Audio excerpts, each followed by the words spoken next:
अब इसके आगे पाठ का भावार्थ देखते हैं। कविता का भावार्थ, पहला पद, एक ध्येय हो, एक श्रेय हो, एक समान विधान बने, मेरा देश महान बने।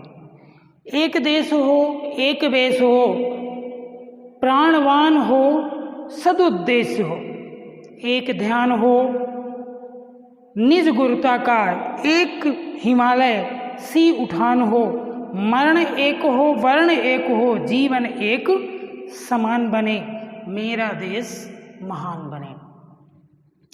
आप लोगों ने सुना होगा क्वेश्चन पेपर जब आता है उसमें लिखा है सप्रसंग व्याख्या कीजिए। अब सप्रसंग और संदर्भ, इसमें दो चीजें और होती हैं, संदर्भ और प्रसंग। किसी भी पद में पाठ का नाम और कवि का नाम ये संदर्भ में आता है। जैसे हम लिखेंगे प्रस्तुत पंक्तियां हमारी पाठ्य पुस्तक हिंदी सामान्य के प्रथम पाठ से मेरा देश महान बने से ली गई हैं, जिसके कवि उदय शंकर भट्ट जी है। उसके बाद आता है प्रसंग। प्रसंग में क्या होता है कि प्रसंग के माध्यम से हम ये बता रहे हैं कि इस पद के माध्यम से कवि हमें क्या सीख या हमें क्या बताना चाह रहे हैं। ये होते हैं संदर्भ और प्रसंग। उसके बाद हम बात करते हैं कठिन शब्दों की। कठिन शब्द ध्येय। ध्येय का मतलब होता है लक्ष्य, उद्देश्य, मतलब जो हमें करना है, हमारे जीवन का जो भी लक्ष्य है कि हमें ऐसे कार्य करने हैं, उसे हम ध्येय कहते हैं। दूसरा श्रेय। श्रेय का मतलब होता है कल्याण। कल्याण मतलब हित होना, अच्छा होना, किसी भी कार्य का शुभ परिणाम ही कल्याण होता है। विधान। विधान का मतलब कानून, नियम, व्यवस्था, जिन नियमों के अंतर्गत रह कर ही हमें किसी कार्य को करना होता है।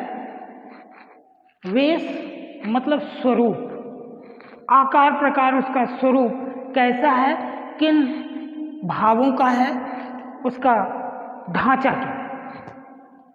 उसके बाद प्राणवान। प्राणवान तो आप लोग जानते ही होंगे। प्राणवान क्या होता है? सजीव, जिसमें जीवन है, जो गति कर सकता है, श्वास लेता है, वो सजीव कहलाता है। अर्थात प्राणवान वही है जिसके अंदर प्राण है। उठान।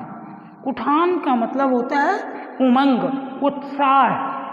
हमारे अंदर किसी भी कार्य करने का जो उत्साह होता है, जो उमंग होती है, उसे हम उठान कहते हैं। उसके बाद हम इस पद के भावार्थ की बात करते हैं। जैसे पहली लाइन है कि मेरा एक ध्येय हो, एक श्रेय हो, एक समान विधान बने, मेरा देश महान बने।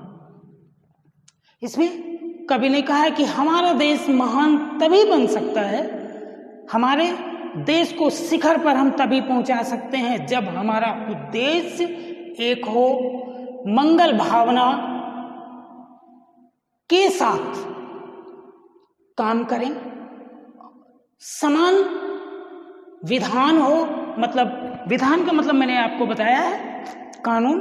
उस कार्य करने का जो ढंग है हमारा सबका एक समान हो, तभी हमारा देश महान हो सकता है।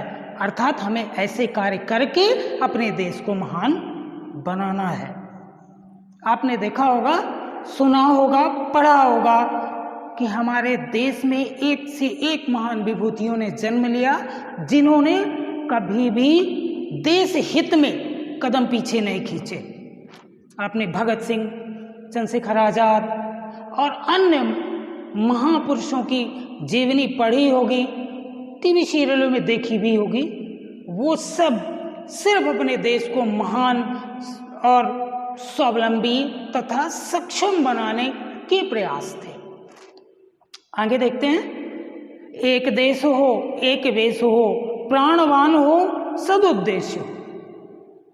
है ना? हमारा देश, आपको पता है हमारा देश अलग अलग भागों में बटा हुआ है ना? मतलब कहीं हिंदू, मुस्लिम, सिख, ईसाई, एक ये अलग अलग भाव है। तो हमारा उद्देश्य होना चाहिए कि हमारा देश अलग अलग भागों में बटा हुआ ना होकर इसका स्वरूप एक हो। मतलब हम सभी किसी भी चीज को भूलकर सिर्फ इतना याद रखें कि हम सिर्फ भारतीय हैं और हमें देश हित का कार्य करना है।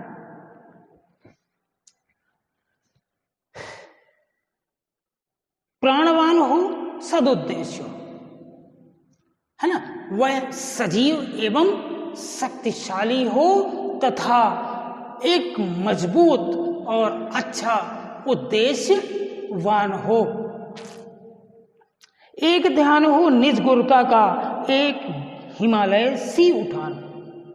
और हमें अपने बड़प्पन का ध्यान रखना चाहिए। हमें यह पता होना चाहिए कि हम क्या है, हमारी श्रेष्ठता क्या है, हमारा बड़प्पन क्या है। उसमें हिमालय पर्वत के समान ऊंचा उठने की उमंग होना चाहिए। हिमालय की ऊंचाई मतलब, हिमालय की ऊंचाई के मतलब हमें एक अनियमित ऊंचाई तक उठने की उमंग हमारे मन में होनी चाहिए। मरण एक हो, वर्ण एक हो, जीवन एक समान बने। और हमारा जीवन एक समान होना चाहिए। मरण, वर्ण, जीवन इत्यादि ये सभी चीजें एक समान, एक जैसी होनी चाहिए। अगर ऐसा है तब इस प्रकार कार्य करने से हमारा देश महान बनेगा। अर्थात हमें अपने देश को महान बनाने के लिए अपने कवि के द्वारा सुझाए हुए समस्त निर्देशों का पालन करना है और अपने देश को महान बनाना है। धन्यवाद।